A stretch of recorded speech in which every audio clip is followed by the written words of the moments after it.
So the point of each of these videos that goes along with your free response questions from the review is to not only show you the correct answers, but also to give you some insight into how these get graded. So I'm going to actually show you the rubric gradings for each of these.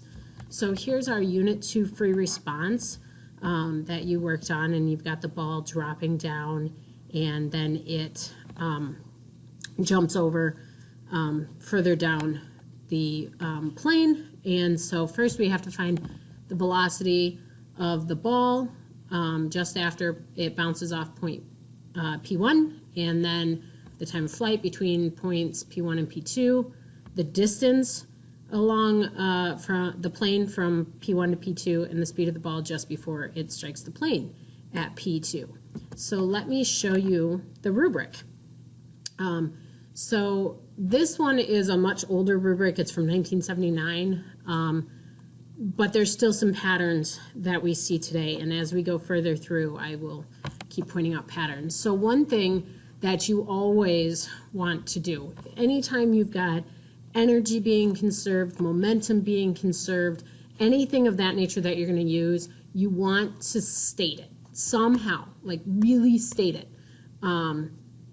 It's always worth a point. Very rarely is it not. Just sometimes saying energy is conserved can get you the point. Having some type of mathematical equation to show energy is conserved can also get you that point. So you see right here, having conservation of energy to provide the relation between the dropping of the ball to its velocity gets you the point. Then solving for the velocity, the speed, got you another point. Okay, now because it asked for a vector, you had to say the direction, so you're saying it's to the right, and that actually got you 2 points in this case. Typically now you'd see that more as 1 point versus the 2 points, but still, okay?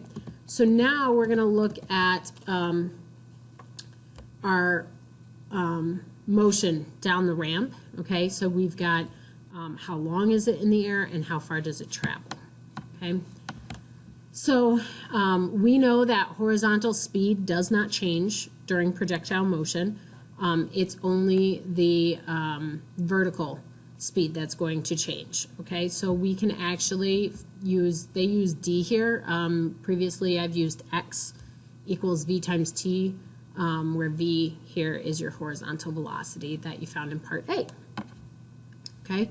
So then you can plug in the horizontal distance that it's going to travel would be that just horizontal part. If you were to take the plane that it's lying along and do these two, and it's a 45-degree angle, so that leg of the triangle is L over the square root of 2.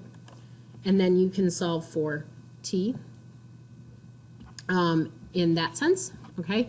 So they gave you 2 points for using the horizontal velocity and the horizontal leg. We also know vertically it's going to travel the same distance, L over 2, because it's a 45, 45, 90 triangle. And for that, because your initial velocity in the y direction is 0, you can then say that y, that horizontal distance traveled, equals 1/2 gt squared. That got you another 2 points. Now you can set the two equations equal to each other, because they both equal L over the square root of 2. So that also gave you a point. And then canceling out the time on the left-hand side of the equation and one of the times on the right-hand side of the equation earned you a point.